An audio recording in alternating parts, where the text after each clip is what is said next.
Tony D and Little Joan. Oh, Little Joan in the background. There she is. With a screenwriter's rant on They Them, starring Kevin Bacon, about a group of LGBTQ plus kids going to a summer camp that is a gay conversion camp in 2022. Smash like and subscribe. Thank you for smash liking and subscribing. Check out my books, links in the description. Comedy Horror in South Jersey. It's The Pineys, books 1 through 9, available at Amazon.com.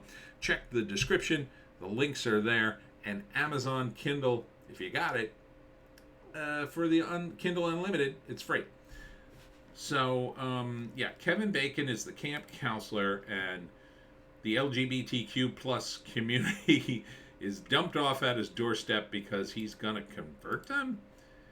I don't know. Do they have these camps anymore? I thought this wasn't a thing. I thought this was a politically radioactive thing. Mike Pence was associated with one years ago. Are these real things? Are these real things? And look, I just don't think this movie should have a slasher movie set in one of these camps. Seems weird. Seems like you're exploiting this trend of LGBTQ plus just to wedge in a bunch of pronoun usage because, oh, the kids will love this. Will they? I don't see it. Anyhow, you've got a bunch of tortured teens. They're not having a good time. That looks like, oh, that's Dax from Deep Space Nine. Oh, yeah. I thought that was her. She's got a role in this. And Kevin Bacon is the counselor. I don't know. I guess the gay conversion people are doing some nasty things, but it's kind of hard to tell if they're doing the nasty things or if it's the slasher movie guy. But I feel like Hollywood has approached this the wrong way. Because, number one, I'm pretty sure the gay conversion thing is over, right? Like, no one's doing that anymore. But let's assume they are. You would have to really approach it with kid gloves. Now, they're kind of doing that, but there's a scene where one of the counselors pulls out some handcuffs and he's going to, I don't know, do some weird thing with them. And the kids involving the gay conversion therapy. Like, if you set this movie in the 80s, I can almost see it.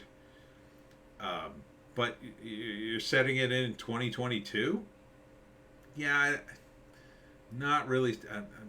I'm seeing that as being highly illegal. If not illegal, then incredibly, like, politically radioactive. And I just don't see it happening. It doesn't seem like a realistic thing. But it does seem realistic that people in Hollywood would think that people in red states, oh yeah, they're constantly converting kids, and they must have tons of these conversion camps. Mike Pence was involved with one. He was.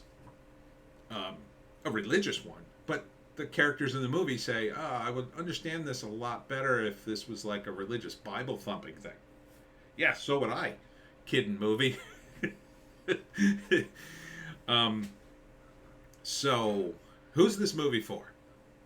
Right? I mean, I guess you want the audience to identify with the kids in the LGBTQ plus community, but there's not a lot of that. It's just the reality of it. That's not the majority of your audience. It never will be. So you're aiming the movie seemingly at kids in that community. So that's a smaller group of kids who aren't going to relate to gay conversion. On top of the fact that gay conversion is pretty much gone. So, who's going to watch this movie going, oh yeah, I was sent to one of these camps? And when you do comedy or horror, you need some sort of common ground, right? Comedy and horror are very similar in that way. You need a common ground for the jokes to work. You kind of need a common ground for the horror to work. So you could say just what I said. Oh my God, I've been there. Or, oh my God, I was at a camp and it was very scary. They're very creepy at these camps. But if nobody or hardly anybody in the movie, let's assume there's a handful of people that could say that, probably not many. Then what do the rest of the people say? Do they sit in the movie going, "Well, I guess there are camps like this. I I, I guess this happens." Like, that really undermines your narrative. Now, if it was just a summer camp and some of the kids happened to be trans and gay and whatever, if you went the other way with it, made it not a gay conversion camp, but a camp for, I don't know, gay and LGBTQ plus kids, let's say. That would make a whole lot of sense, because you could totally see that happening, right? You could see, like, oh, okay, so we've created a camp specifically for, gay and queer kids and trans kids, so it's supportive of them. And then there's a killer, right? That to me would make more sense. And then you wouldn't necessarily relate to that as much, because you'd still have the same problem. You're aiming at a very tiny minority of the population, but at least that makes sense from the outside of it. As opposed to this, which you're kind of piling unrealistic thing on top of the slasher movie, which is already unrealistic. And you've got like a slasher movie character, I don't know, he's like a Scream guy, or from Peacock, August 5th, if you're interested. He's like Jason or Leatherface or whatever. There's a scene where they're eating a pie. I guess that's supposed to be symbolic. Yeah, see, here's the counselor holding up handcuffs for some reason, which doesn't seem realistic. They hand out the kids guns at some point. Also doesn't seem realistic in a camp like this. Like, again, the gay conversion thing, there's a lot of stressed out teenagers. Either way you go with this, right? Whether it's a gay empowerment camp or a gay conversion camp, handing out guns seems like a bad idea. However, if it was just a summer camp and then the main characters were gay and trans, okay, you could probably do that. It just seems like an excuse to get guns into the mix so somebody could get shot and killed at some point.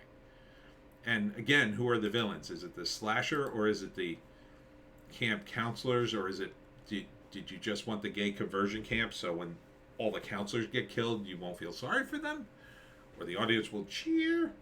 I mean, not sure what the hell's going on here. A lot of mixed messages for me. Anyhow, first act, the kids arrive at the camp, they don't like it. You get the background of some of the characters, you get the background of Kevin Bacon and the history of the camp, which seems a little weird and odd.